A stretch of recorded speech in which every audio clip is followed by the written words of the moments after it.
দেখুন হুমায়ুন কবির কি বলছেন, মিষ্টি মুখ করাচ্ছেন। এবার দুটো কেন্দ্রের বিধায়ক হয়েছেন হুমায়ুন কবির। হুমায়ুন কবির বিধানসভায় এসেছেন শপথ নিতে বিধায়ক হিসেবে।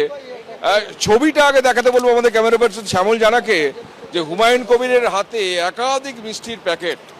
এটা হুমায়ুন দা এত মিষ্টি, বিখ্যাত মনোহারা 150 পিস আছে, স্পেশালি মুখ্যমন্ত্রীর হাতে কিছুটা তুলে দেবো, উনি নিশ্চয়ই দর্শক গ্রহণ করবেন। আপনারা দেখতে পেলেন 500 পিস বিধানসভায় বিরোধী রাজনৈতিক দলের বিধায়করা শপথ নিলেন, তার মাঝে কিন্তু একটা রাজনৈতিক সমীকরণ বা চিত্রগুলো স্বাভাবিকভাবে দেখা যাচ্ছে। তাই আপনারা অনেকেই বুঝতে পারছেন যে আজকে আমাদের টিভি সকাল ইউটিউব চ্যানেলটি কেমন হয়েছে। আপনাদের সাংবাদিক বন্ধু থেকে আপনাদের শুরু মতামত করে জানাতে পারেন। সবাই যাতে একটা করে সেইগুলো ব্যাখ্যা করার পূর্বে ঐতিহাসিক একটা রায় মুখ্যমন্ত্রীকে দেব এবং 15 বছর পর একটা রায় দিয়ে বিজেপি সরকারকে ক্ষমতায় এনেছে।